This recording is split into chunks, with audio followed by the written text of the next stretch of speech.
일생 동안 당신이 반드시 읽어야 될 100권의 책 일당백 고대의 수수께끼 고대의 불가사의 네. 세계의 불가사의 네. 과연 있는지 네. 일부에서는 저희가 좀 고대 수수께끼를 좀 살펴봤고요. 이제는 좀 기적, 오컬트. 기적 재밌을 것 같아요. 이쪽이 좀 재밌을 것 같습니다. 네.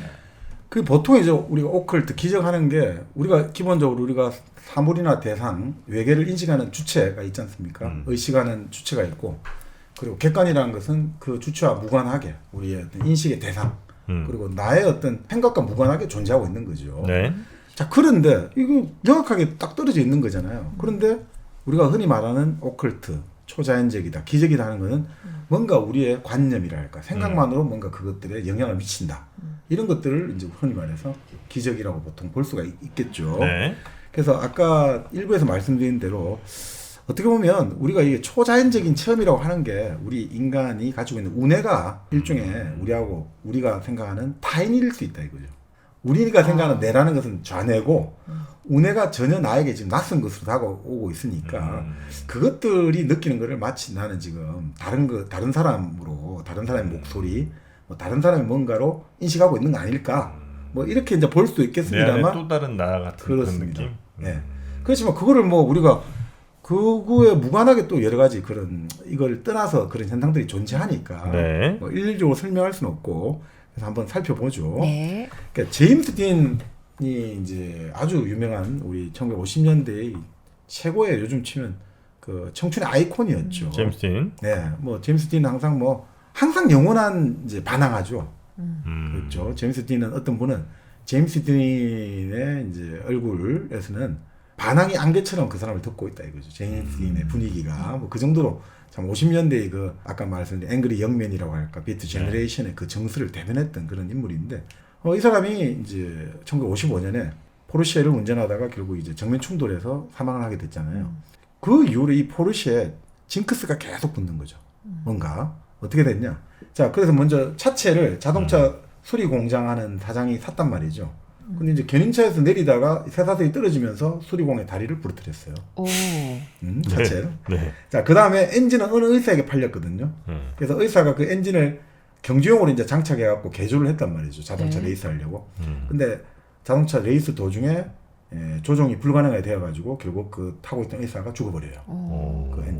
그 다음에 똑같이 이제 레이스에 참가한 다른 차도 포르쉐, 그 문제의 제임스 딘이 사고 난 그 포르쉐 엔진이 붙은 차하고 같이 붙어가 달렸는데 그 차도 결국 조종이 불가능한 상태가 돼가지고 운전자가 또 부상당하고 이렇게 됐죠. 자, 그리고 이제 그 아까 말씀드린 역시 그 몸체, 포르쉐의 몸체를 교통안전운동본부에서 자동차 사고 견본으로 이용하려고. 자, 봐라 이렇게 제임스 딘도 위험하다 이렇게 하려고 해가지고 세크라멘토에서 이제 전시를 했단 말이죠. 네. 그 전시하는 도중에 또 차가 떨어져가지고 10대 소년의 허리를 부러뜨리게 돼요. 오. 계속해서. 그리고 그래가 다른 전시장으로 또 옮기는 도중에 또 차를 싣고 가던 트럭이 사고가 나가지고 운전사가 밖으로 튕겨나갔는데 짐칸에서 제임스 딘의 차체가 떨어지면서 깔려가고 또 죽어버리고. 오. 계속해서 이게 연속적으로 계속해서 뭔가 그렇게 많이 죽었어요? 예, 많이 납니다. 자, 그 다음에 이제 이 제임스 딘이 사고 난 포르쉐 차에 타이어를 또 샀단 말이죠. 낱낱이 이렇게 팔았나 봐요. 네. 그래서 어느 자동차 레이스가 샀는데 레이싱 도중에 또 타이어가 파열되면서 목숨을 잃을 뻔했고 여긴 죽진 않았어요. 사고 났고. 자, 오리건주에서는 또 그 차를 싣고 있던 트럭이 갑자기 핸드브레이크 고장이 일으켜서 가게를 들이받았고 뉴올리언스에서는 그 차를 받침대로 고정했는데 차체가 또 하나하나 분해되고 말았고 마지막으로 화물열차에 실어가지고 로스앤젤레스로 돌아가는 도중에 포르쉐는 어느 사이에 사라지고 말았다. 사라졌대요? 사라졌다. 이렇게 나오죠. 그러니까 이런 것들을 보고 있으면 이게 뭔가 징크스가 따라붙는 이런 것들 있잖아요. 어떤 물건들, 사고가 난 물건에 사실 사고가 났고 그거 자체로는 끝인데 근데 우리가 생각하면 이상하게 이것들이 뭔가 감염되고 계속해서 전염되는 그런 느낌을 많이 준다는 거죠. 그래서 유령이랄까 이런 것들 있지 않습니까? 네. 이런 물건들이 뭔가 비극에 얽힌 어떤 사건이 벌어질 때 어느 장소에서 계속 우리가 그런 이야기 하잖아요. 옛날 물귀신이 있다 이런 이야기 하잖아요. 그러니까 만약에 어떤 연못에서 저수지에 사람이 하나 빠져 죽으면 그 비극을 당한 사람의 혼이 계속해서 그 감정의 장이 거기 들러붙어 있어갖고 그것들이 계속 일으키는 거 아닌가. 마찬가지로 이 물건에도 그런 것들이 이런 비극적인 감정들이 결부되어가지고 이런 게 있지 않을까. 그래서 뭐 이렇게 분석을 하는 사람도 있어요. 어떤 학자가 비극적인 사건에서 비롯된 아주 강렬한 감정은 전기장에 각인된다 이거예요. 어떤 우리가 살아가는 게 다산에 있던 오, 필드인데 그게 네. 각인되고 특히나 이제 물의 장 이 경우에 가장 흔할 거다 이거예요. 우리가 말하는 물에 물귀신이 있다는 것들이 네. 물에서 일어난 사고에서 그것이 가장 이제 강렬하게 각인이 될 거다 이렇게 이제 보고 있는 거죠. 그래서 이런 것들이 결국 어떤 사건이 흔적을 남기고 이 흔적은 아주 좀 민감한 사람이 잡아낼 수 있을 거 아닌가. 뭐 그게 따지면 이제 사이코메트리죠. 우리가 물건을 딱 잡으면 이 물건에 얽힌 여러 가지 것들이 딱 뭔가 느낌이 보이기도 하고 들리기도 한다고 하잖아요. 네. 이런 식으로 이제 보기도 하는 거죠. 그래서 네. 뭔가 물체에 각인된 어떤 원한이랄까 그런 각인들이 사람들에게 그 물건을 다른 사람들에게 울적한 상태를 야기하고 그 울적한 상태가 부주의한 상태로 연결되어서 그 부주의가 사건이나 사고로 귀결된다라고 이제 추정할 수 있다. 이제 콜린 윌슨이 이제 그렇게 보는 거죠. 그렇지만 그러니까 그런 부주의 이런 것도 볼 수 있지만 그 단순하게 부주의로 설명 안 되는 경우도 많거든요. 그러니까 우리가 보통 볼 때는 이런 좀 어떤 이 물건이 사고 난 집에서 뭔가 나왔다. 그럴 때 우리가 이제 이걸 좀 감정이 좀 찝찝하고 이러다 보니까 네. 이제 이런 것들이 부주의하게 이렇게 해서 계속 같은 사고를 일으킨다고 볼 수 있지만 그 아닌 경우 있잖아요. 예를 들어 가지고 나치 독일에서 순장함을 만들었을 때 그 샤론 홀스트라고 아주 큰 배를 만들었는데 이 배가 만들 때 쓰러지면서 인부 60명을 깔아뭉갰단 말이죠. 60명이 죽어버렸어요. 네. 그때부터 샤론 홀스트는 계속해서 재난이 일어난다는 거죠. 그 60명의 또 원혼이 있어서 그런 건지. 그러니까 이런 어떤 저주랄까 이런 것들 보면 이런 징크스라는 것들을 이런 현상들을 무조건 일도 양단적으로 없다라고 말할 수 있는가 이렇게 이제 말을 보는 거죠. 그리고 이 오컬티즘의 전통에 보면 저주는 저주를 당하는 희생자도 있지만 저주를 거는 당사자에게도 매우 위험한 행동이다. 오. 우리 그 예전에 곡성에 보면 네. 살을 쏘아 날리는데 잘못 쏘아 날리면 어쩌고 하지 않았습니까? 네, 네. 그런 이야기 같아요. 저주는 내 자신에게로 돌아오고 싶다. 그런 이제 이야기들을 하면서 결국 뭐 이런 것 같아요. 뭐 주술적인 것들 이런 거는 젊은 남성이 여성을 유혹할 때도 많이 건다는 거예요.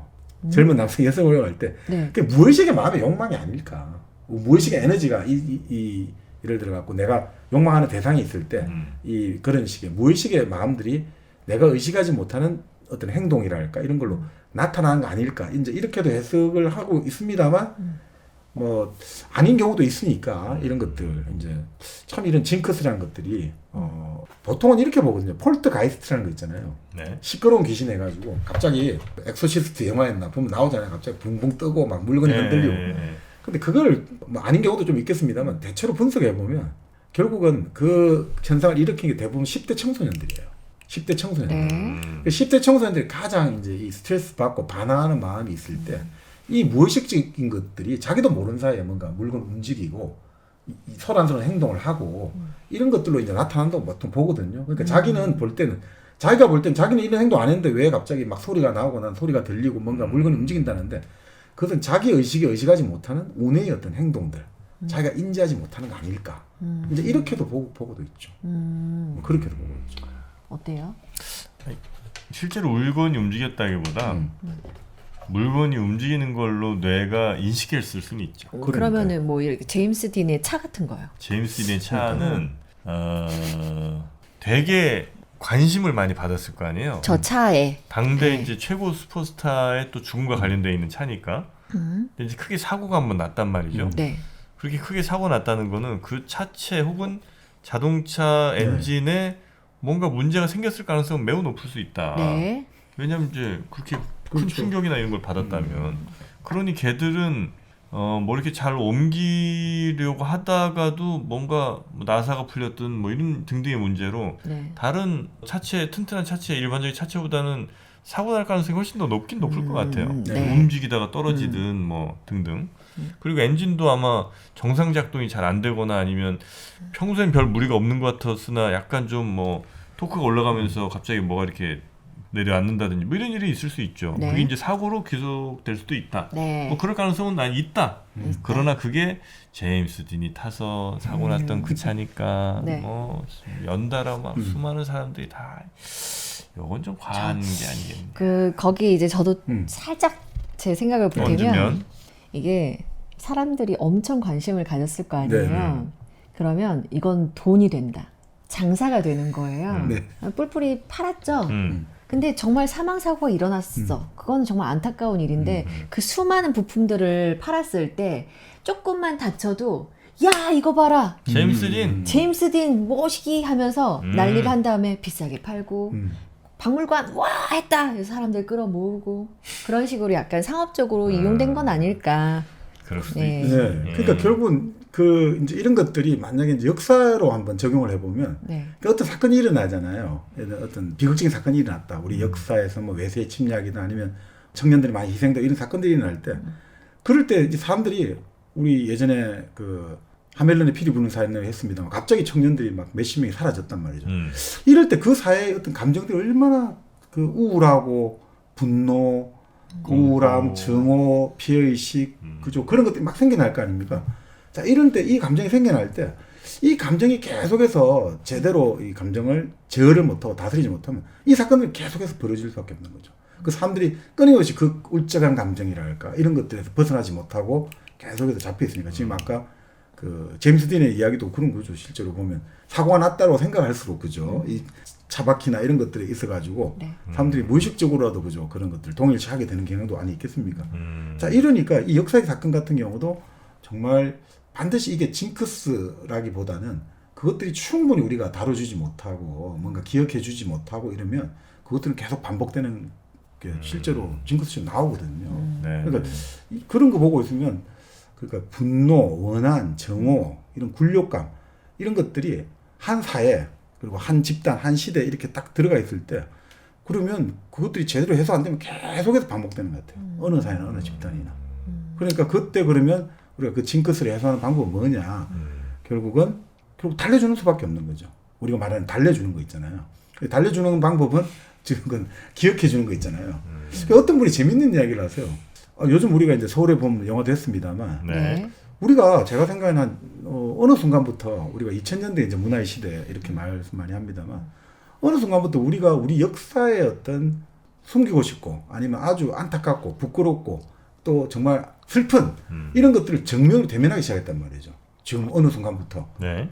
그러니까 예전에 우리가 일제식 강점기 이런 것 자체를 아예 하나의 뜨거운 감자라 해갖고 아유 괜히 우리 나라 빼앗기고 슬프다 이렇게 아예 안 봤다가 우리가 가만히 생각해 보면 그 미스터 선샤인도 나오고 그 영화 그 암살 네. 일종 이렇게 해가지고 이제 대면하기 시작했단 말이죠. 우리도 일제 강점기에 그래 우리의 나쁜 모습, 좋은 모습 그리고 이제 서울에 보면 이런 것도 마찬가지 같아요. 그러니까 하나의 어떤 역사적으로 이런 일이 벌어졌는데 그냥 다 없었던 일이 이게 아니라 그걸 대면하게 기억하고 이제 그것을 진원해 주는 게 뭐냐 그 사람들을 그렇게 해야지 이제 그런 것들이 다시 이제 반복 안 돼. 징크스가 안 되도록 되는 거 아니냐. 그러니까 그리고 이런 것들이 우리가 요즘 그래도 우리 사회가 자정작용을 가지는 게 스스로 정화를 하는 거죠. 깨끗하게 하는 게 그런 것들을 보면 상당히 또 특히 젊은 밀레니얼 세대, MZ 세대가 주축이 돼갖고 여러 가지 이제 영화랄까 과거 역사의 어떤 어떻게 보면 수치스럽고 뼈아픈 부분을 다루는데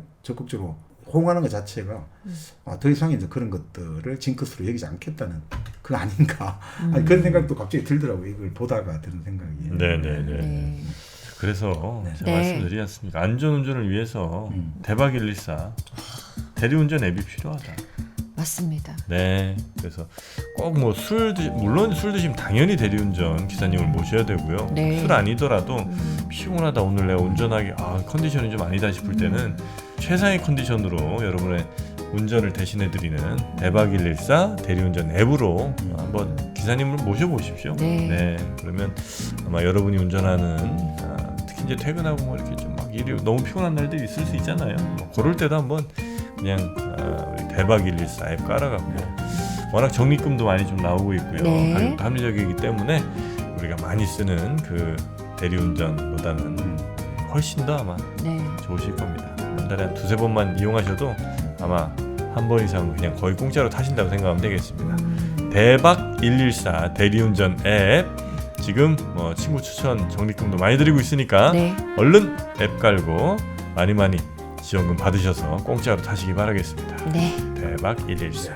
자 그런데 이게 네. 우리가 그 일부에서 알타미나 동굴벽화 그 원시 마술적인 요소를 많이 좀 봤습니다만 그 아무래도 그 마술적 요소가 있은 거지 않습니까? 이렇게 그림을 그려가 들소를 찌르면 내가 직접 현실에서 들소를 찌르고 그림에 들소 한 마리 그려놓으면 내가 현실에서 내 한 마리 가져가고. 네. 자, 그런데 이 섬들의 패턴이라는 이제 책에 나오는데 이런 게 있어요. 돌고래 부르기 의식이라는 게 있거든요. 네. 돌고래를 불러요? 부르기 의식. 네.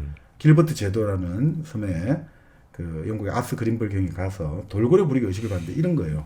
자, 이 사람들이 추술사가 있다 이거죠. 그래서 이 추술사가 신들린 상태가 되면 돌고래를 부른다는 거예요. 네. 자, 어떻게 하느냐?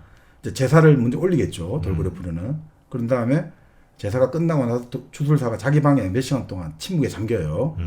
자, 그런 다음에 몇 시간 뒤에 침묵을 깨고 나와가지고 하늘을 손가락으로 휘저으면서 오라, 어서 오라 라고 외친다는 거죠. 네. 이럴 때 마을 사람들이 일제히 바다로 달려나와가지고 가슴이 잠길 때까지 물속으로 들어가는 거예요. 네. 자, 그럴 때 돌고래 떼가 이제 모습을 나타내요. 오. 그래서 돌고래 떼가 모습을 나타내면서 해안을 향해 질서 있게 천천히 무엇이 홀린 듯이 헤엄쳐오는 거예요. 네. 그럼 해변에 직접 올라온다는 거예요. 자, 그러면 마을 사람들은 돌고래를 끌어올려갖고 잡아먹는다는 거예요. 아니, 잡아먹어요? 네. 잡아먹어요. 아름다운 우정 얘기인 줄 알았어. 아니, 그러니까 이게 원시 마술. 우리 마술 주술 동굴벽화에서 들썩거려 갖고 우리가 가져야 되는 거잖아요. 우리가 먹고서. 그러니까 바로 그런 식으로 길버트 제도의 사람들은 이런 식의 주술을 해가지고 하더라는 거죠. 네. 더 재밌는 게 이 원시 마술의 가장 재밌는 예가 네. 그 남미의 티티카카 호수가 있지 않습니까? 네. 산정에 아주 티티카카 호수가 있는데 거기에 있는 카라와야족을 취재했을 때 이야기가 이렇게 나와요. 이 주술사가 가족을 위해서 돈을 벌려고 다른 마을로 갔단 말이죠. 그 일하러 갔는데 그때 그의 아내 와쿠추가 부정을 저질렀다 이런 의심을 네. 받게 됐거든요. 남편이 돈 벌러 다른 마을에 갔는데 그 와중에 남편 없는 틈에 바람을 피웠다 된 거죠. 자, 그래서 이제 부족 여인들이 먼저 회의가 열리고 그 다음에 장로 회의가 열렸는 거죠. 근데 이 사람이 과연 부정을 했는지 안 했는지 결론은 어떻게 내리기가 힘든 거죠. 의심문 가지면 증거가 없잖아요. 남자 자, 있을 거 아니에요. 그러니까 이게 네. 자, 그래서 그때 이 사제들은 의문을 풀기 위해서 콘돌 부리기를 선언했다는 거죠. 콘돌 알죠? 아, 큰 새. 큰 새 있죠. 네. 자, 이 카라와의 족사에는 인간은 죽으면 콘돌로 재생한다 이거죠. 네. 그래서 특히나 크다란 콘돌은 이제 위대한 잉카족 지도자 화신을 믿고 있었거든요. 자, 근데 뭐 이때까지 이 외국 관찰한 학자는 아무 일도 일어나지 않겠다라고 생각했죠. 네. 자, 그런데 사제들이 코카잎 있죠. 코카 나무. 네. 코카잎을 허공에 뿌리면서 이제 기도 노래를 막 읊는 거예요. 그런 다음에 다음 날 이제 의식을 행하는 곳에 그 여자 부정을 저질렀을 것으로 의심받는 여성이 끌려 나와가지고 상반신이 벗겨진 채 통나무에 묶여요. 상반신이 벗겨진 채. 자, 그런 다음에 사람들이 기다리는 거예요. 1시간 반 정도. 근데 1시간 반 정도 기다리는데 이 서양학자의 눈에 놀랄 만한 일이 펼쳐지는 거죠. 실제 콘돌이 모습을 나타내가지고 사람들 머리를 선회하다가 그 여자의 눈앞에 있는 바위에 싹 내려앉는 거예요. 그런 다음에 잠시 거기서 잠자코 있더니 여인의 바로 정면으로 다가와가지고 부리를 그 여자 쪽으로 딱 향하는 거죠. 여자를 가르치는 거죠. 자, 그때 그 장로들이 외치는 거예요. 이 여자는 유죄다. 이 여자는 스스로 목숨을 끊어야 한다. 이제 알려줬다는 거죠. 이렇게. 네. 자, 그런 다음에 열흘 뒤 여인은 높은 절벽에 몸을 던졌고, 그래서 실제 이것은 뭐 부정을 저질렀다. 뭐 이런 식으로 이제 결론이 났다는데, 이 학자가 보기에 그 콘돌을 관찰하기가 그렇게 쉽지가 않았다는 거예요. 그 당시에. 근데 이 의식을 할 때 콘돌이 날아오더라는 거죠. 그러면서 콘돌이 앉아서 뭐 그렇게 그 여인을 불일이 가르치는 거 보면서 이것들이 원시적 주술의 한 사례가 아닌가. 이렇게 이제 보는 거죠. 이게 물론 이게 나중에 이게 사기극이다. 이제 텔레비전 영상으로 찍은 게 있는데 뭔가 좀 어쩌고 저쩌고 이제 약간 비판이 있었습니다만 기본적으로 그래도 이걸 본 사람 입장에서는 완전히 사기로 단정하기 좀 힘들겠다. 그만큼 생생하게 담겨 있다는 거죠. 이거 어떻게 생각하십니까? 옥수수 뿌려봐. 옥수수. 아니 걔네가 그냥 옥수수를 먹진 않잖아요. 콘돌이? 응. 뭐 먹지? 콘돌이 콘돌 좋아하는 뭐 있겠지. 닭이나 뭐 약간 살아있는 콘돌이 육식인가? 육식이겠죠. 아, 그래요? 그럼 뭐. 아니, 그러니까 이게 약간 우리 동양에서 중국에서 보면 해태라고 하잖아요. 해태처럼. 그러니까 이게 네. 머리에 뿔이 있는데 이게 네. 자, 죄인을 딱 이제 이게 죄를 지었냐 안 지었냐 할 때 그러니까 이 해태가 염소입니까? 하여튼 뭐 이게 뿔로 이 사람을 들이밀어가지고 물 쪽으로 밀어내면 이게 유죄다. 이런 거죠. 그래서 우리가 법이라는 게 그런 거잖아요. 법. 봐봐요. 어리석습니까? 여자가 상체를 내밀고 있잖아. 살색이잖아. 네. 좋다. 접근 좋다. 근데 살색인데. 근데 이 콘돌이라는 생물 자체가 육식이다 보니까 살색 좋아해? 생닭 2개만 이렇게 걸어놔도 미쳐? 하면서 아, 접근 좋은데. 아, 그럼 무조건 오네 얘는. 무조건 저 멀리서 생닭 2개가 이렇게 있으면 아, 오늘 접근이 좋았어. 아니 근데 여기서 사실은 어떻게 보면 샤먼이 핵심이잖아요. 이게 보면 샤먼이 돌고래도 부르고 네. 콘돌도 부르잖아요. 그러니까 샤먼이 보통 뭐냐? 보통 이제 우리가 시베리아 쪽에 있는 샤먼이라고 하고 하지만 그런 샤먼 같은 존재는 전 세계 다 있잖아요. 그러니까 뭔가 이제 이렇게 보는 거죠. 꿈이랄까. 이제 비전을 잘 보는 사람들이 샤먼이 된다고 하죠. 네. 이제 꿈 같은 경우 이런 것들을 하고 또 단식을 많이 했다든지 네. 고행을 했다든지 그런 것들을 통해서 초자연적 힘을 얻는다. 이렇게 이제 보통 많은 말들을 하죠. 그러니까 보통 이 샤먼들은 우리는 현상을 지각하잖아요. 현상이 있다. 그러면 내가 시각, 청각, 촉각, 후각, 미각 이런 걸 갖고 지각을 하는 거잖아요. 네. 근데 보통 샤먼은 투시를 한다고 보는 거죠. 투시 혹은 투청. 우리가 지금 볼 수 없는 먼 것이랄까 감추어져 있는 것들을 볼 수 있는 것들, 꿰뚫어 볼 수 있는 것들, 듣는다든지 이런 건데 이게 결국은 여기도 또 나옵니다. 운의 능력 아닌가 봐요. 운의 능력 아닌가 봐요. 사실 인간의 능력이라는 게 참 아직도 우리 뇌는 정말 모르고 있잖아요. 그러니까 좌뇌 우뇌라는 것들이 스펠입니까? 그 사람이 이제 머리에 문제가 있는 사람 그 뇌 수술하면서 좌뇌 우뇌를 연결하는 교량을 끊고 나서 해보니까 이제 많은 이제 발견했지 않습니까? 실제 인간에게 사실은 여러 진짜 네. 2명의 사람이 살고 있다라는 것들을 많이 보여주고 있는데 그런 우뇌가 가지고 있는 그런 힘들 이런 것들이 좀 폭발적으로 나는 사람들이 우리가 말하는 샤먼이랄까 이런 사람 아닐까. 그래서 그런 이야기도 해요. 어떤 헝가리 출신의 심리학자는 이게 기본적으로 성적 관점에서 설명할 수 있다는 거예요. 성적인 관점에서. 섹슈얼한 관점에서. 네. 뭐냐면 모든 인간의 성에는 남성과 여성 이게 항상 정반대의 성이 존재한다는 거죠. 그러니까 남성은 여성이 지향하는 게 있고 여성은 남성을 지향하는 충동이 다 있다는 거죠. 그러니까 아주 남성적인 사람들 있잖아요. 가장 남성적인 사람들이 가장 여성적인 취향을 좋아하잖아요. 예를 들어 가장 대표적인 게 미국의 그 FBI 평생국장에다 죽었던 에드거 후보 있잖아요. 네. 후보 같은 경우가 얼마나 남성적입니까? 내가 국가의 질서를 세우겠다. 내가 마피아 다 때려잡겠다. 근데 그 사람이 가장 남성의 대명사잖아요. 법과 질서니까. 근데 그 사람이 가장 좋아했던 복장이 여성 복장이잖아요. 아 진짜요? 결혼 안 했잖아요. 크로스드레서. 네. 네, 여장하고 오. 막 혼자 집에서 여자 속옷 막 이렇게 입어 거울 보고 막 이러고. 네. 세상에. 네. 근데 그런 것들이 결국 뭐냐? 그건 누구나 다 가지고 있는 건데 이 내적인 긴장 상태가 모든 창조력의 원천이라고 본다는 거예요. 사실 성적인 어떤 여러 가지 이런 우리가 말하는 아니마와 아니무스라고 할까? 이 남성과 여성적인 것들에서의 긴장과 갈등이 사실은 사람에게 어떤 큰 힘을 주는 원천이 될 수 있다고 보거든요. 네. 그런 것들이 어떻게 보면 하나의 어떤 지금 말하는 뭔가 남이 보지 못한 것을 보고 남이 듣지 못한 걸 듣는 게 이런 것들로 설명할 수 있지 않을까. 근데 우리가 일상생활을 하기 위해서는 그것들 균형을 이루어야 되고 한쪽이 좀 더 주된 그게 돼야 되니까 이걸 억압해야 되는데 샤먼 같은 경우는 그런 것들 속에서 이제 엄청난 힘이 이제 방출되는 거 아닌가. 그래서 그럴 때 우리가 말하는 그 접신된다 할 때 있지 않습니까? 네. 그럴 때 그 황홀경이라고 하잖아요. 트랜스 상태 막 이런 거 될 때 완전 이게 사람 좀 이상하거든요. 예전에 우리 그 만신으로 유명했던 김금하 선생 네. 돌아가셨습니다. 만신 무당 그 유명했던 김금하 선생 그 젊을 때 그 신이 그거 할 때 보면 그것도 뭐라고 하면 이게 완전히 뭐 사람으로 설명할 수 없는 힘들이 있잖아요. 이렇게 막 굽혀지고 펄쩍펄쩍 뛰고 이게 설명이 안 되는 그런 힘들이 튀어나온다고 하거든요. 그런 것들을 보고 있으면 이런 황홀경 상태에서 우리가 가지는지 못하는 뭔가 보지 못하고 듣지 못하고 이런 것들이 최고조로 발현되는 거 아닌가 이렇게 이제 보통은 보고 있는 것 같습니다. 이런 어떤 샤먼들 이런 것들이 그렇지만 여전히 아직도 수수께끼죠. 네. 근데 어떤 내적 긴장에서 이런 힘들이 나오는지는 여전히 이제 수수께끼입니다. 갓 신내림 받으신 분들이 그렇게 잘 본다잖아요. 며칠 전에 이제 그냥 카페에서 이렇게 네이버 이런 카페에 이렇게 보는데 자기가 갓 신내림 받은 사람한테 점을 보고 왔는데 너무 잘 맞춰서 미치는 줄 알았다고 글을 하나 썼거든요. 댓글이 200, 300개 달려. 나도 알려달라고. 사람들은 다 궁금한 거예요. 네. 갓신 내림 받은 그 뭔가 어떻게 점을 잘 보는. 저는 약간 한번 나도 받아보고 싶다 이런 생각이 들긴 하거든요. 근데 그게 이제, 가짜라고 할 수. 아니 가짜는 아닌 것 같고요. 그러니까 이렇게 볼 수는 있겠죠. 그러니까 아까 말씀드린 샤먼의 상태가 지금 안에 어떤 이런 황홀경에 들어왔고 이런 접신했을 때 우리가 엄청난 에너지를 발현할 수 있다고 했잖아요. 네. 그게 마찬가지로 이런 거죠. 보통 우리가 딱 누구를 만났을 때 얼굴이랄까 옷차림이랄까 이거 자체로 행동 거지로 엄청나게 많은 정보를 주거든요. 근데 우리는 사실 잘 몰라요.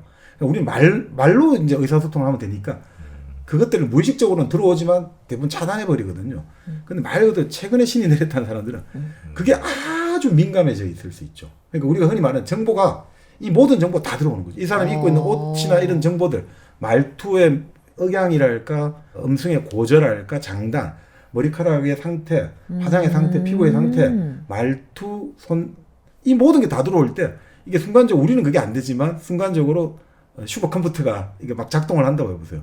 그럴 때 그래서 과거를 잘 알 수가 있는 거죠. 당신이 뭘 했고. 그 대표적인 게 미국에 배시몬 컨설턴트라는 직업이 있다 했잖아요. 그게 비슷한 거예요. 배시몬 컨설턴트라는 사람은 어떻게 하냐면 딱 이 사람이 이 사람을 배심원으로 선정하는데 동의하십니까? 이걸 해야 되잖아요. 자기 클라이언트를 위해서. 그러니까 이 사람 척 보고 알아야 되는 거예요. 그러니까 척 보고 바로 판단해야 되는 거예요. 이 사람이 피부색 그리고 이 사람의 어떤 외형을 바라보고 이 사람이 과연 내 이제 의뢰인에게 유리한 어떤 그걸 할 것인가. 그게 결국은 사실 그런 거거든요. 수많은 정보를 동시로 보고 판단하고 딱 결론 내야 되거든요. 그게 사실은 좀 더 발전이라보다 좀 더 수치화 시킬 수 있는 게 배심원 컨설턴트 같고 우리 같은 경우는 사실은 그래서 예전에 아주 유명한 이제 박도사라는 분이 계셨어요. 그 제3 박재현 선생인데 그분은 이제 역학 공부에도 일각에는 있습니다만 이 흔히 말하는 우리가 말하는 이 영감 이런 거 있잖아요. 어마어마했거든요. 그러니까 그분은 딱 한마디가 어떤 사람이 무슨 말하면 그 말 한마디를 추론을 해가지고 쫙 다 잡아내는 거예요. 말 한마디를 갖고 이 사람이 이런 거를 쫙 잡아낼 수 있거든요. 그러니까 그만큼 정보가 동시에 들어오고 그 정보를 처리해가지고 통합적으로 딱 이 사람을 이해하는 능력이 인간의 뇌는 우리가 생각하지 못하는 수많은 정보들이 들어오고 있고 그거를 한마디로 하는 거 아닌가 그렇게 해석할 수는 있겠죠. 그럼 동물하고도 그렇게 교감을 할 수 있다. 동물? 좀 동물이랑 교감은 주술서 나왔잖아요. 어디? 돌고래. 아까 그러면 그렇게 예민한 사람이 동물까지도 이렇게. 아니 아까 이제 제가 보기에는 소리를 외치잖아요. 네. 소리를 외치는 것들. 초고음파. 아니 그걸 알 수가 없지. 근데 일종의 뭐 어떻든 이 사람이 가만히 있어 갖고 막 이런 게 아니라 일단 좀 몇 시간 있다가 나와가지고 소리를 외친다든지 여기도 이제 이 콘돌도 마찬가지고 뭔가 그런 발신하는 것들이 있거든요. 그냥 가만히 앉아 있는데 뭐가 오고 이런 게 아니라 뭔가 적극적으로 뭔가 유도하는 것들은 분명히 존재하지 않을까 하는 그런 생각이 내가 보니까 네? 그 콘돌 부른 아. 그 사람 그 양반이 외간 남자 같아. 입 막으려고. 그래서 어떻게 부른 건데요? 어떻게 불렀냐고요? 자기가 키우는 새지. 아 자기가 맨날. 이렇게 하면 이제 오는데 지 편할 때 막 이렇게 써먹는 거예요. 뭐 그렇죠. 근데 이제 뭐 여기서 또 재밌는 게 이제 결국 우리가 뭐 신들림, 빙의라고 하죠. 빙의됐다라고 하잖아요. 포제션이라고 하는데 참 우리가 이런 마귀에 신들렸다. 뭐 서양에서는 그런 게 많았지 않습니까? 그러니까 보통은 히스테리의 성격이라고 보는 거죠. 그러니까 보통 왜냐하면 전염병이 유행할 때 이런 게 많았대요. 전염병이 유행하고 우리 지난 시간 그 런의 지랄을 했지 않습니까? 사회 위기가 닥쳐오고 여러 가지 힘들 때 사람들이 예민한 사람들 입장에서 나쁜 기운들이랄까 그런 것들에서 뭐 내가 좀 빙의된 것 같다 이런 그래서 마녀를 사냥을 하고 이런 건데 그래서 이제 그런 이야기를 많이 해요. 보통 이런 신들렸다 이런 것들이 기본적으로는 성적인 걸로 이것도 해석을 많이 해요. 네. 성적인 거 뭐냐면 이런 거죠.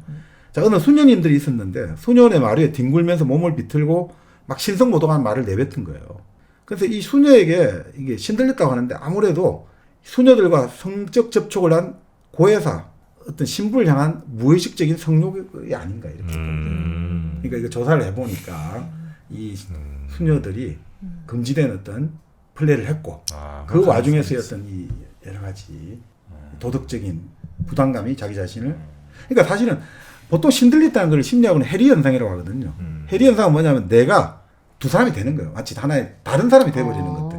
우리 말하는 뭐 다중인격 비슷한 느낌인 거죠. 해리가 돼버리는 것들. 네. 통합적인 인격으로 내가 존재하는 게 아니라 내가 다른 여러 사람의 어떤 인격을 가지고 행동하는 것들. 그걸 이제 신들린 거로 보통 보는 것 같아요. 네네. 근데 보통 보면 이거는 하나의 성적인 어떤 투사에 불과하다고 보통 많이 봐요. 특히나 로콘스트에서 열광하는 젊은이들의 모습이 바로 전형적인 그거라는 거죠. 이게 그것도 거의 보면 인격이 전이된 같이 느껴지는 거죠. 근데 그건 결국 이제 뭔가 성에 대한 어떤 투사가 아닌가. 이제 이런 이야기를 많이 하죠. 근데 물론 이제 그 아닌 경우도 있죠. 그러니까 뭐냐면 프랑스 소녀인데 13살 소녀가 의식이 몽롱한 상태에서 계속 경련을 일으키는 거예요. 그래서 최면술을 걸어서 조사를 해보니까 소녀는 메리 로프라는 이름을 가진 천사의 영혼이 뭐 나한테 들어왔다 뭐 이런 식으로 말을 하는 거죠. 그래서 자기가 어디냐 이러니까 미국 일리노이에 있는 뭐 마을에 뭐 살았다 뭐 이래가 가서 확인을 해보니까 사실 그 메리가 실제 이 롤랑시라는 이 소녀가 태어나고 1년 뒤에 거기서 사망을 했던 소녀 실존 인물이었다는 거죠. 그래서 이제 이 미국에 있는 그 유족이 그 이야기를 듣고 그 프랑스 소녀를 데리고 가가지고 3개월간 같이 살았대요, 미국 집에. 근데 3개월 정도 지나고 나니까 이제 그런 신들림 현상은 사라지고 다시 얘는 이제 프랑스 집으로 돌아갔다 이렇게 나오는데, 그러니까 보통 보면 이렇게 나와요. 서양 같은 경우는 신들린 사람이 생겨난 후에 신들리게 한 사람이 죽는다. 그러니까 뭔가 그런 것들. 신들린 사람이 죽고 나서 이제 신들린 사람들 이런 식으로 이제 나오고 살아있는 사람이 빙의되고 이런 현상은 잘 없었다. 이제 이렇게 보통 보는 거죠. 그러니까 대부분은 보면 이제 복수의 인격들을 스스로 만들어 가지고 한 거 아닌가. 그러니까 융이라는 사람 있잖아요. 그 칼 구스타프 융. 네. 아주 유명하지 않았습니까? 네. 그 사람 같은 경우는 자기 이종 사촌 누이가 자주 신이 들렸다는 거예요. 신 들려 가지고 자꾸 이제 자기 이제 15살짜리가 아주 성숙한 여인의 어떤 목소리를 말을 한다는 거예요. 그래서 이게 뭔가 이렇게 보니까 융은 이렇게 해석을 했어요. 이 자기 15살 된 자기 이종 사촌 누이가 몸이 좀 약하고 이래가지고 아무래도 자기는 일찍 죽을 거다 생각했다는 거죠. 네. 그러니까 자기의 죽음을 예상하고 20대에 사망한 이베네스라는 소녀, 그러니까 이게 결국 미래의 자기 자아라고 생각하는 거예요.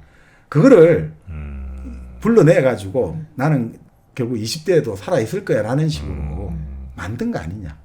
이렇게 이제 보는 거죠. 그래서 그런 20대 여인을 불러와가지고 15살 소녀가 내가 죽을 것 같은데 내 죽음을 보상받으랬던 그런 행동이 아닐까. 뭐 이제 이렇게 많이 봐요.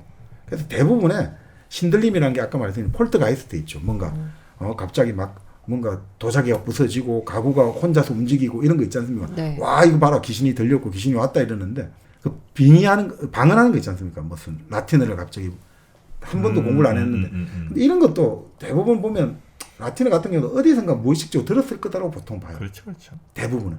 근데 막 엄청 꼬맹이가 막 몇 개국어 할 때 있잖아요. 그건 어떻게? 뭐 그것도 들었을 거라고 보는데. 그 어릴 때 유튜브 많이 보죠. 유튜브 많이 보면 네. 이 나라 말 저 나라 말 막 들어올 때가 있어요. 엄마는 이제 엄마는 미처걸 모르고? 못 봤고 내가 이제 막 돌리다가 막 이렇게 스페인어도 보고. 근데 이제 그때는 물론 굉장히 그것도 뭐 놀라운 일이긴 하지만 네. 굉장히 깨끗한 나의 뇌 상황에서 걔네들이 쫙 들어오면 이제 걔네만 그 말했던 그 부분만큼은 아주 기가 막히게 따라하는 경우들이 좀 있거든요. 그런 게 아마 안 그래도 이제 좀 언어가 좀 뛰어난 친구들 가운데 뭐 그렇게 걸리면 몇 개국어를 또 가끔 하기도 하죠. 그렇죠. 그러니까 이제 그 뭐 여러 가지 이제 또 아닌 경우도 있다고 하니까 그걸 뭐라고 말할 수는 없습니다만 그러니까 대체로는 이렇다라고 볼 수 있는 거죠. 그러니까 물론 아닌 경우가 있어요. 여기서 사례가 1974년 9월에 일어난 일들이거든요. 그게 뭐냐면 영국에 일어났던 일인데 그 테일러라는 사람하고 그 아내가 이제 친목 단체에 참가를 한 거예요. 친목 모임에서 갔는데 거기서 이제 어떤 학교 선생님이 일종의 뭐라고 할까 큰 소리로 방언 비슷한 걸 했던 것 같고 네. 그래서 거기서 악마 퇴시 의식을 했대요. 학교에서? 학교 말고 모임에서. 그 선생님이 뭐라 하니까. 자 그런데 문제는 그 사이에 이 테일러라는 사람이 갑자기 자기도 일종의 그 방언이라고 해야 될까 그런 막 이걸 하게 됐다는 거죠. 자 그런 다음에 며칠 뒤 이제 자기가 기분이 우울하고 이 테일러라는 사람이 그 상태에서 갑자기 내가 악마에게 신들렸다라고 선언하고 나서 막 소동을 일고 난폭해진 거예요. 나는 지금 악마에게 신들렸다 이렇게 말하고 그래서 이 지역의 사제들이 이 사람 테마 의식을 해야겠다, 구마 의식을 해야겠다 해가지고 6시간에 걸쳐서 이제 6명이 교회 성구실에서 악마 퇴치 의식을 집행했다고 해요. 자, 그 다음에 이 사람 악마 다 쫓아냈어라고 말을 했단 말이에요. 선언하고. 그런데 이 테일러라는 사람이 아내와 함께 이제 집에 돌아가던 도중에 아내에게 덤벼들어가지고 아내를 완전히 잔혹하게 살해를 해버려요. 아내를 어마어마하게 잔인하게 막 토막 살인을. 그런 다음에 자기가 정신을 잃고 빨가벗은 채 쓰러졌단 말이죠. 그래서 그런 식으로 발견된 거예요. 그래서 이 사람은 결국 이제 안에 살인죄로 재판을 받았는데 결국 심신미약 상태가 인정이 된 거야. 심신이 미약 자기가 아니었다 이거죠. 그래서 무죄로 방면된 다음에 정신병원에 들어갔어요. 그런 다음에 결국 이제 퇴원을 해서 이제 자식들의 보살핌을 받게 되었다 이렇게 나오거든요. 그러니까 이런 상태에서 이게 그러니까 참 히스테리적인 성격을 암시하고 있는데 히스테리적인 것도 분명히 있다고 보여집니다만 근데 참 이게 결론 찾기는 무조건 이거다라고 하기는 좀 애매한 거 아닌가. 그러니까 왜냐하면 이거는 그래도 좀 그렇게 할 수 있잖아요. 아 뭔가 테마 의식인데 가가지고 자기가 막 자기 자신도 모르는 흥분이 되어가지고 이럴 수 있는데 이런 건 어떻게 보냐 이거죠. 시카고에서 1980년대 일어난 사건인데 어느 의사의 필리핀인 아내가 같은 필리핀인 간호사하고 똑같은 목소리로 갑자기 말을 하기 시작하는 거예요. 자기 목소리가 아니라 그 병원에 있는 필리핀 간호사하고 똑같은 목소리로 막 말을 내뱉는 거예요. 무슨 말이냐면 이 필리핀 간호사로 이제 빙의를 해가 말을 내뱉는데 내가 지금 아파트에서 지금 누군가가 습격을 해서 살해가 당했다. 그런 식으로 이야기를 막 하는 거예요. 그 살해범의 이름은 뭐다라고 이야기하는 거죠. 네. 그래서 실제 찾아보니까 실제 그 필리핀 간호사가 죽어 있고 그래서 의사 부인인 필리핀인 여자가 말했던 이제 남자를 신원을 추적해 보니까 시카고의 병원에 근무하는 사람이란 말이죠. 그 살해된 그 간호사와 동료였다 이거죠. 네. 그래서 곧 체포를 하니까 자기 범죄 인정해서 재판을 받았는데 재판에서 그 의사 부인이 있죠. 네. 지금 신들려 가지고 필리핀 간호사가 내한테 들어와서 막 내가 누구한테 죽임을 당했고 그 나를 죽인 사람은 누구다. 이게 정식 증거로 채택돼 가지고 이제 인정이 됐다는 거예요. 그러니까 이런 거 보면 꼭 히스테리만 갖고는 설명할 수 없는 이 신들림이라는 게 있지 않나 이렇게 이제 볼 수도 있다는 거죠. 이거 어떻게 설명해야 되는지 이런 이제 이야기도 하고 있습니다. 사랑과 영혼 영화 기억나시죠? 사랑과 영혼. 아 고스트였죠 그게 네, 아마. 딱 그런 얘기잖아요. 패트릭 스웨이지 그때 참 잘생겼었습니다. 돌아가셨죠? 패트릭 스웨이지 네, 돌아가셨네. 네, 네. 데미 무어는 아직 살아있잖아요. 네네네. 데미 무어, 패트릭 스웨이지, 우피 골드버그. 맞아요. 네. 추억의 배우들인 거죠. 그러네요. 아유. 근데 아마 내가 이제 어디 병원에 누워 있고 간호사잖아요. 네. 그 이제 막 힘든 상황에서 간호사 목소리 막 계속 들어. 그러면 그게 굉장히 나에게 아주 강력한 주파수로 내 뇌에 각인될 수가 있잖아요. 그렇죠. 그럴 수 있죠. 그게 또 그 비슷한 소리를 또 낼 수 있는 뭐 하나의 원인이 될 수도 있겠다. 뭔 소리야? 아, 뭔 소리야? 아니 그러니까 이제 우리가 이 네. 세상의 모든 걸 감각하고 감지하는 게 보면 파장이잖아요. 네. 우리가 이제 가시광선으로 우리가 이제 사물을 지각하고 그렇지만 또 눈에 보이지 않는 긴 파장과 짧은 파장들 다 있잖아요. 네. 그걸 가지고 우리가 또 세상을 인식하는 방법이 있는 거니까 말 수는 없죠. 그죠? 방금 그 말씀하신 거 저 그런 경험이 있어요. 누가 옆에서 은하수 사과 하면 그 옆에서 또 은하수 사과. 그럼 하셔야죠. 네, 그렇죠. 안 하시네. 네. 그렇죠. 네. 영주 은하수 사과입니다. 네. 우리 사과는 겨울이 이제 제철이죠. 네. 가을에 이제 수확해갖고 겨울 내내 먹는 과일이 바로 사과인데. 네. 사과는 제가 먹어보니까 진짜 우리나라 사과 제일 맛있는 것 같아요. 네네. 네. 그리고 뭐랄까 이 보관성이 나름 괜찮아요 사과가. 네. 사과 오래 보관하는 법 혹시 알고 있습니까? 뭐죠? 신문지에서 하면 참 좋습니다. 그리고 냉장고에 넣어요? 아니면은 그냥 아니야 냉장고에 안 넣어도 돼요. 아 그래요? 네, 냉장고에 넣지 말고 그냥 네. 방 중에 좀 차가운 골방 그쯤에다 놓으시면 제일 좋습니다. 냉장고는 오히려 약간 좀 수분이 빨리 날아가는 것 같아요. 근데 좋은 데서 사는 사과는 확실히 좀 신선하고 조금 약간 포석포석한 사과가 올 때도 있잖아요. 그건 안 돼요. 그러니까 은하수 사과는 네. 아주 신선한 사과만 네, 먹는다. 다른 데서 한번 시켰다가 네. 카스테라 사과가 왔더라고요. 아이고. 그래서 갖고 그냥 은하수는 그냥 물이 쭉. 네. 영주 은하수 사과와 맛있는 과일 생활하시기 바라겠습니다. 자, 우리가 뭐 이상현상을 한번 하고, 네. 예, 제일 대표적인 이상현상 한번 하고, 이제 세계 불가 사이에 그 의에 대해서 한번 정리하는 걸로. 네네네. 제일 대표적인 이상현상 할 때, 저희들 어릴 때, 그 항상 세계의 불가 사이에 보면, 마의 삼각, 버무다 삼각지대, 혹시 이런 거 들어보셨습니까? 네, 네, 그것만 네. 지나가면은 비행기가 추락한다는. 비행기, 배 이런 게 사라지고, 뭐 네. 지자기 현상이 나고, 그래서 맨날 여기가 마의 삼각 개혁이 있지 않습니까? 이거 대표적인 게 이 그림이죠, 이렇게. 네, 버뮤다. 예. 말 그대로 푸에르토리코, 버뮤다 제도 그리고 플로리다 마이애미 요 이제 삼각 딱 요 세 점이 연결되는 게 요 안쪽 해협에서 그렇게 이상 현상이 많이 일어났던 거죠. 네. 선박, 항공기. 근데 이게 어떤 표류물이라든지 생존자 한 명도 안 남겨고 깔끔하게 사라진단 말이죠. 이게 너무 신기하지 않냐. 이제 이렇게 된 거죠. 야, 그럴 때 이제 사람들이 이렇게 보는 거죠. 아니, 이게 본래 바다가 위험하니까 그런 거 아니냐.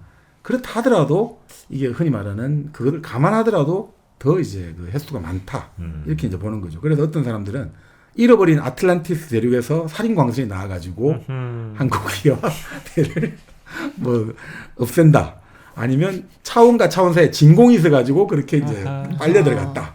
아니면 UFO나 전자파 이런 식으로 이상을 일으켰다. 뭐 이런 식으로 가설은 어마어마하게 많이 나왔습니다. 네. 왜냐하면 뭐 이런 것들이 지금 나온 게 이런 막 수신이 되잖아요. 뭐 예를 들어 미국 해군 전투기 편대장이 관제탑에 통신을 보낸다는 거죠. 육지가 보이지 않는다. 위치를 확인할 수 없다. 뭔가 이상하다. 수면조차 평소와 다르게 보인다. 마치 뚫고 들어갈 것 같다 하면서 끊긴다든지. 또 그걸 찾으러 갔던 비행기 중대도 사라지고. 이러니까 항상 뭐 이게 우리 자극을 많이 했죠. 그래서 뭐 저희 어릴 때 뭐 책, 만화, 다큐멘터리 맞아. 엄청 나왔죠. 자, 그런데 여기 공식적인 사실 해답이 있긴 있어요. 바로 버뮤다 해역을 담당하는 연안경비대 이쪽 해답은 뭐냐? 본래부터 여기는 위험 수역이라는 거예요. 본래부터 위험 수역이라 갖고 초자연 현상을 떠나가고 항상 위험하다는 거예요, 여기가. 거기 아마 네. 그 기상이 좀 안 좋은 데일 거예요. 거기가 보통 그 허리케인 발생하고 뭐 그런 데잖아요. 그러니까 거기가 우리가 말한 해류가 4개인가가 모이는 지역이에요. 그래서 계속 이렇게 돌아가기 때문에 이게 그러니까 거기가 어디 찾아보니까 다른 지역보다 수면이 그 해수면이 1m 더 높대요. 계속 물들이 밀려오고. 그렇기 때문에 이게 참 항해가 별로 힘든 지역이다 이거죠. 해류가 이렇게 많고 잘못 빨려 들어가면 아주 위험하고 그다음에 거기에 많이 도니까 내부가 무풍지대가 되니까 선박 잘못하면 운항이 되게 힘들다는 거예요. 그다음 또 문제가 그게 해초가 그렇게 많대요. 해초가 그렇게 많으니까 당연히 이게 이제 바다 운항하기 힘들지 않겠냐. 이제 이렇게 보고는 있습니다만 그럼에도 이제 불구하고 뭐 사람들은 이제 그걸 뭔가 새로운 세계가 있을 거야라고 상상하고 동경하는 거를 좋아하는 것 같아요. 네.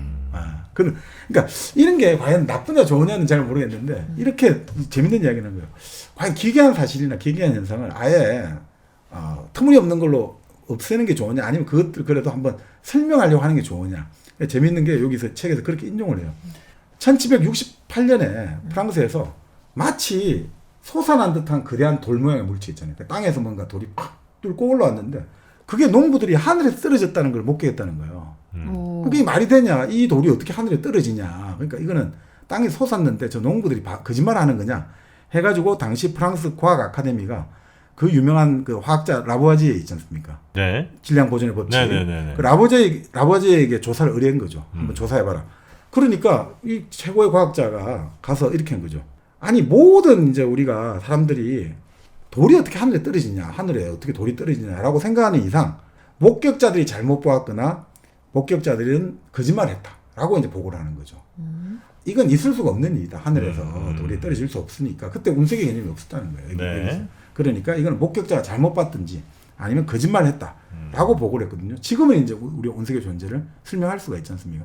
그러니까 이런 것들 사람이 그러니까 이런 뭐 물론 합리적인 해석도 가능합니다만 뭔가 다른 차원으로 이렇게 우리가 생각을 해놓을 때 이게 다른 차원에 대한 호기심을 불러일으키니까 그게 사람을 이제 지적으로 활성화시킨다는 거죠. 그래서 이 콜린 닐슨은 이걸 좋아하는 것 같아요. 그러니까 이런 것 같아요. 이 세계만 우리가 살고 있다고 생각하잖아요. 만족하잖아요. 이 세계 살고 있고 아유 나는 뭐 잘 먹고 잘 살고 안정하다고 생각하지만 인간은 항상 초월하려고 하는 욕망이 있잖아요. 생활이 좋으면 안정적일수록 또 답답하잖아요. 갑자기 외롭고 허무하고 답답하고 그러니까 또 뭐 어떻습니까? 사람은 뭔가 다른 세계를 갈구하게 돼 있잖아요. 네. 근데 문제는 다른 세계를 갈 때 이 다른 세계로 갔다가 돌아오기가 너무 힘들어진다는 거죠. 내 세계를 완전히 다 파괴할 수 있기 때문에 그러니까 항상 그 세계와 세계 속에서의 어떤 균형 감각을 이룰 때 인간의 어떤 뭐라고 할까 삶의 의미도 그렇고 인간의 어떤 창조력도 극대화되니까 그래서 항상 뭔가에 대한 상상을 하고 동경을 하는 게 이제 중요하다. 자기 삶뿐 아니라 인류의 발전을 위해서도 중요하다 하니까 이분은 이제 그런 식으로 해서 버뮤다랄까 이런 것들을 이제 하는 것 같아요. 그러니까 실제로 조사를 해보면 일본 이제 화물선도 이렇게 사라질 때 마지막 통신이 이렇게 나오거든요. 지금 칼날에 선 것 같다. 빨리 와라 이렇게 하거든요. 그러니까 사람들이 볼 때는 뭔가 진짜 다른 창이 열린 것 같았는데 그 구출하러 갔던 배가 목격을 했는데 성남 파도에 이게 완전히 감사지 이제 뭔가 휩싸이는 광경을 이 사람들 그러니까 어떻게 봐도 완전 칼날집 쫙 뻗어 쓰는 그런 걸로 이제 한 거다.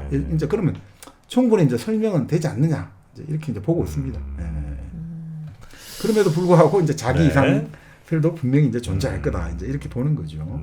뭐 보시는 분들 가운데도 아 이거 진짜 이렇게 좀 그런 초자연적 현상이 충분히 있을 수 있다고 생각하시는 분과 뭐 그런 것도 이렇게 휘달리고 그러시나 이런 생각하시는 분 분명히 있을 텐데 이런 초자연적 현상을 우리가 보는 이유 뭐 이런 게 분명히 좀 있다는 거군요. 그러니까 뭐 사실 그 미드나잇 팔이라는 영화 재밌지 않습니까? 네. 우디 앨런 나오고 갑자기 언제죠? 1920년대 파리로 갔다가 또 나중에 19세기 말에 파리로 가지 않습니까? 근데 그 영화도 보니까 이 책에 보면 18세기 베르사유 궁전에 19세기에 갔던 영국 부인 2명의 일을 가지고 사실 만든 것 같더라고요.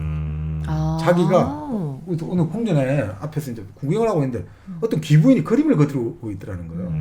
나중에 보니까 이게 그 몇 번을 그런 걸 경험했는데 나중에 보니까 그 부인이 마리 앙뚜아네트하고 너무 닮아 있었고 그런 기록들이 나오거든요. 그래서 거의 뭐 6개월, 1년에 걸쳐갖고 그 근처에서 마리 앙뚜아네트와 그 시절을 경험했던 그 사람들 이야기가 있더라고요. 그러니까 그런 것들이 또 문학, 이제 예술적, 영화적 상상력을 불러일으켜 가서 미드나잇 인 파리도 나오고 이런 식으로 나오니까 우리가 뭐 이런 것들이 상당히 또 재미있는 컨텐츠를 만드는 데 기여하지 않느냐 이런 생각이 좀 듭니다. 오늘 얘기하면서 확실한 건 정프로님은 운해가 거의 소멸되었다. 이렇게 봐도 될까요? 중간에 끊겼을 수도 있어요. 그래서 한쪽에서 막 뭐라고 얘기하는 것 같아요. 아 이쪽에서요? 네. 이쪽은 거의 지금 뭐 일제시대 독립운동 하시는 분 같이 완전 갇혀갖고 아무 얘기도 못하고 있어요. 아무 말도 못하시고. 지금 일본 순사가 지금 왼쪽에서 엄청 때려잡고 있거든요. 진짜요? 아니 근데 사실 그런 이야기를 합니다. 그러니까 우리가 지금 우리 자문자답할 수 있잖아요. 나는 누구인가. 나를 생각하면서 내 스스로 내 마음속에 문답을 서로 주고받잖아요. 내 머리로. 근데 고대 사람은 그게 힘들었을 거라 봐요. 고대 사람. 하나라? 하나라 가지고. 그래서 자기 운해가 뭔가 말하잖아요. 그거를 마치 귀신이 들어와서 나한테 뭔가 말해준다고 생각했을 거예요. 대표적인 사람이 소크라테스. 소크라테스는 항상 자기 안에 신령이 들어있다 했잖아요. 다이몬이 들어갔고 자기에게 이건 안 돼. 이런 말을 해줬다고 보잖아요. 그게 어떻게 보면 자문자답이 아니었을까를 보는 거죠. 그러니까 정박님도 혹시 혼자서 이렇게 가만히 있을 때 나에게 계속 말을 거는 그런 걸 좀 느껴보셨어요? 이렇게 저도 그렇거든요. 안 그래요? 혼자 있을 때? 네, 혼자 뭐 눈 감고 명상을 한다든가 생각을 할 때 계속 말을 걸잖아요. 주선아 이건 이런 거 아니잖아 이런 식의? 비슷한 거 같은데. 아니 그러니까 옛날 사람들은 그걸 지금 우리는 언어로 표현할 수 있잖아요. 내가 스스로 내가 말 걸고 이런 것들을 하는데 옛날 사람들은 그것을 그렇게 표현 못하고 내가 스스로 속에서 하는 목소리를 생각 안 하고 나한테 신이 보내주는 목소리다. 그러니까 운해가 죽은 정프로님은 그런 걸 못 느끼셨냐고요? 나 그게 궁금한데요. 난 그런 거 없는데. 아 진짜요? 네. 그러니까 좌뇌가 우뇌를 그냥 식민 지배를 당하고 있는 것 같은데 말살 민족 말살 정책. 신기해. 이거 정말 신기한 일이다. 뭐라고 얘기를 한다고? 그러니까 뭔가 계속 생각이 나면서 뭔가 말을 하는 느낌이 있잖아요. 말을 한다고요? 죽었어. 지금 꽉 잡혔네. 그러니까 여기서 이제 콜린 윌슨은 그러니까 우리 우뇌를 좀 더 활성화시켜가지고 우리의 감성 이런 불가사의 현상들의 감성을 자극하다 보면 인간이 지금 너무 좌뇌로 이동해가지고 결국 우뇌를 완전히 다 침식해 버렸다는 거죠.